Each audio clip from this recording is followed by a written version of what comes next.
Hey guys, it's Bethany, your crafty BFF, coming on here real quick because I am making this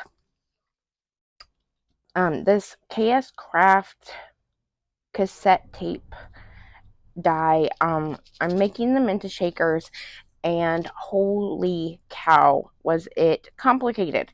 And I didn't check to see if there were any other tutorials. I just thought that since this is one of the dies I recommended for my swap, I would come on here and show you how to put it together real quick and hopefully save you some of the heartache that I went through. Plus, I'm going to turn this into an Instagram reel of me putting it together for the Mommy and Me Valentine's Day swap. So I'm killing two birds with one stone. And yeah, so this is the die.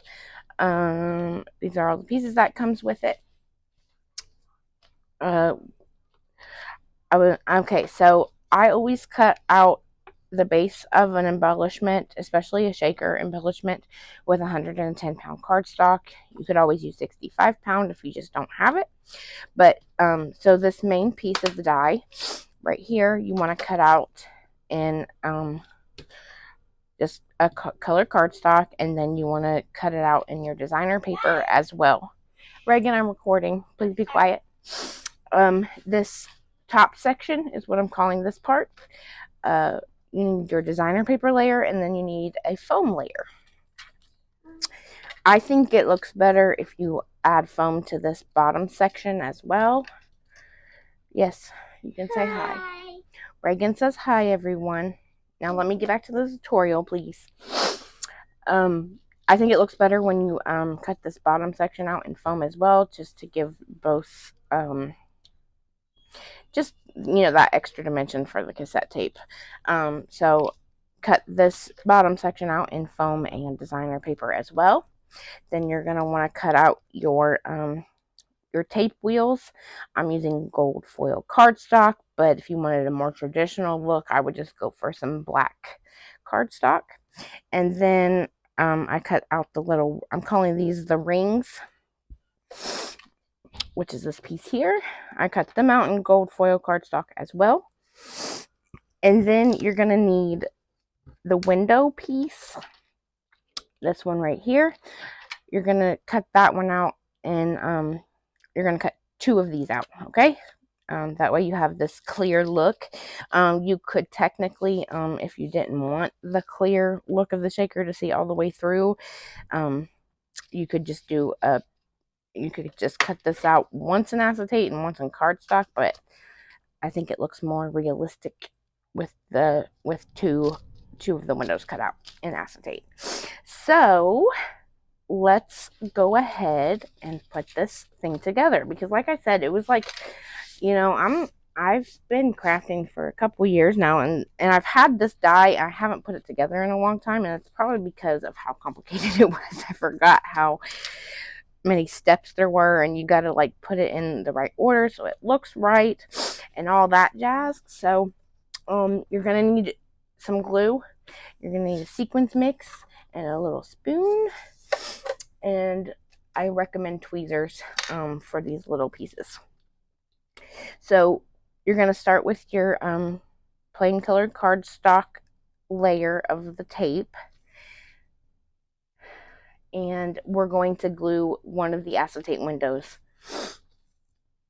to it. There's like some embossed lines on the tape, which is helpful. So I'm just going to add my glue right around those embossed lines.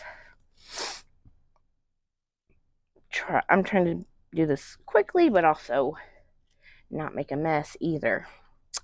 So now I'm going to take my first little layer of acetate and lay it down on top of that glue.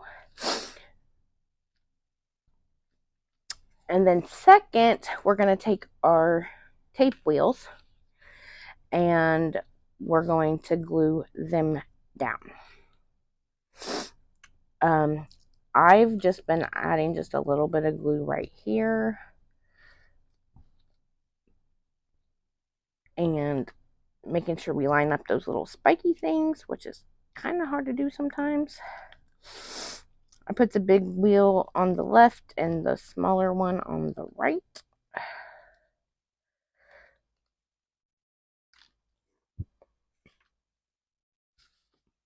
And like I said, I'm just adding glue to the side that is not on the acetate because I don't want to deal with getting glue all over my acetate because that's not pretty.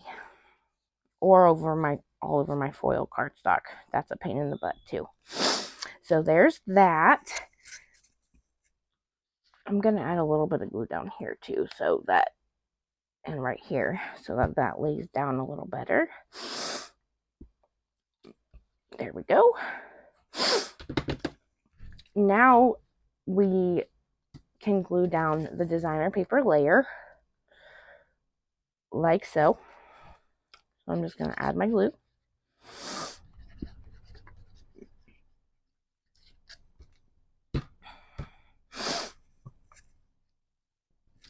And I'm going to try to line it up and not get glue everywhere, especially on the acetate and gold foil, like so. Doing it like this also gives you a really finished look for the back. Like you could technically just glue the acetate and the wheels here on the back of it, but then it's going to be showing. So I think it looks nice and finished and put together when you do it like this, so that the wheels and acetate are between your color cardstock and the designer paper. Man, I'm not gluing very well tonight. There we go. Now we can glue, we're going to take the bottom section and glue our designer paper to the foam piece. Sorry, I'm not in frame. I've never done a tutorial for a die before, so first time for everything.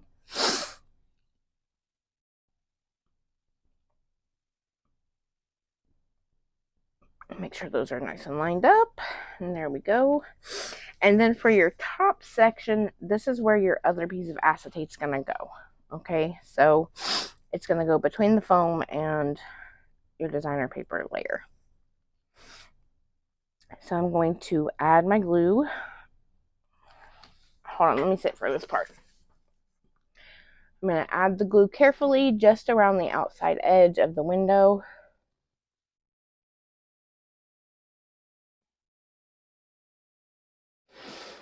My foam has those little strings coming off of it. I hate that. Okay. Touch up that glue that I messed up. And take your other little acetate window and lay it down carefully. Hopefully not getting it smeared like I did. I don't have anything with me, so I'm just going to use my shirt and wipe it off. There we go. Good as new. And now we can glue down the designer paper layer.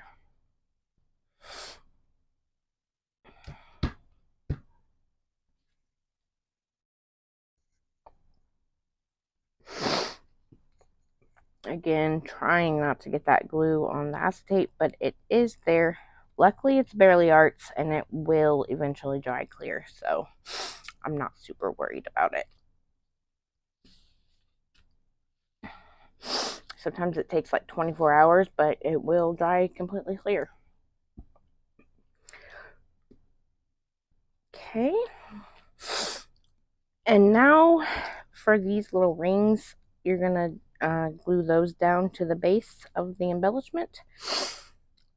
This is where the tweezers come in because it's so much easier just to lay them down with the tweezers. I'm going to sit for this part too. Carefully add a small amount of glue around.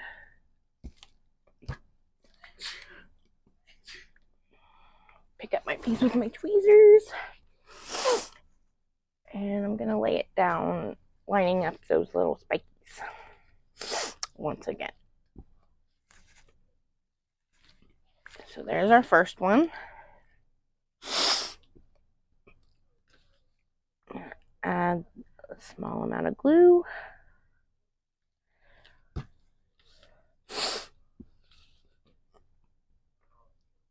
Use my tweezers and lay this bad boy down.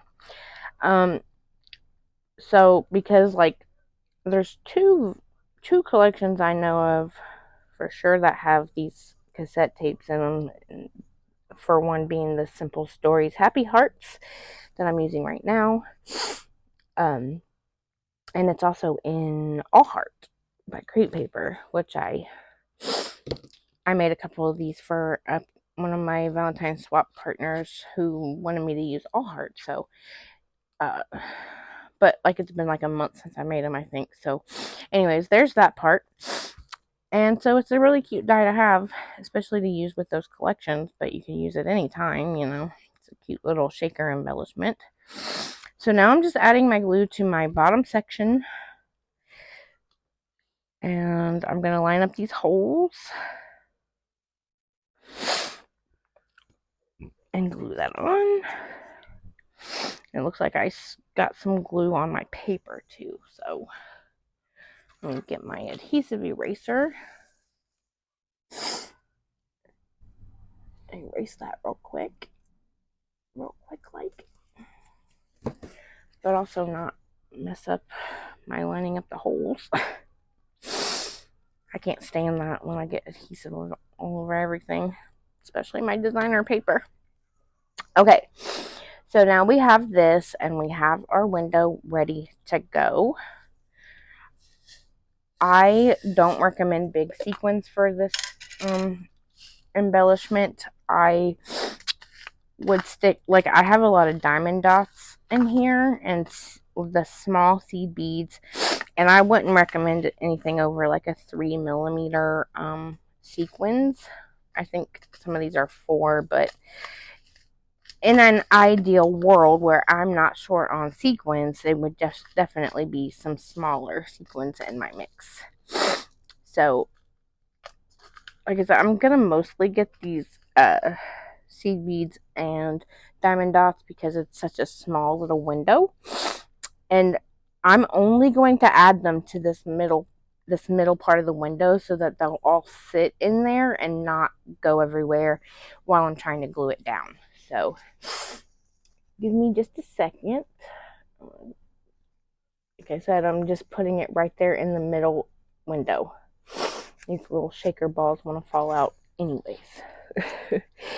And because it's such a small little window, you don't want to add a ton of sequins anyways.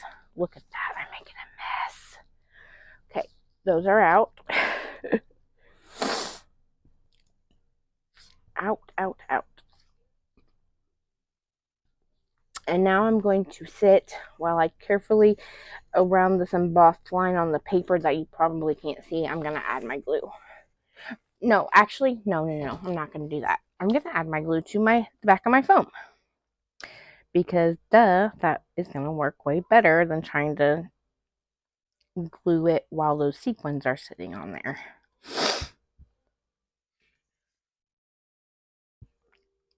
I want that orange sequins in there. There we go.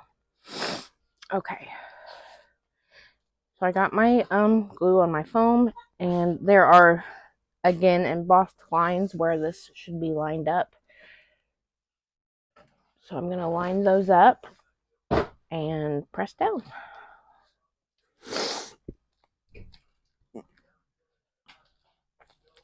And of course, you do not want to shake it right away, not until that glue is completely dry. I find it helpful to take something heavy and sit it on top of it while the glue is drying. And this will be your finished product.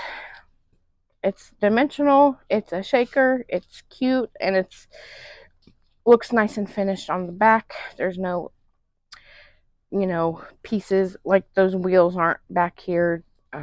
It looks finished, nice and complete, right? Okay, so that's my little tutorial. I hope you find it helpful. And that's all for now. So I will talk to you later. Thanks for watching. Bye.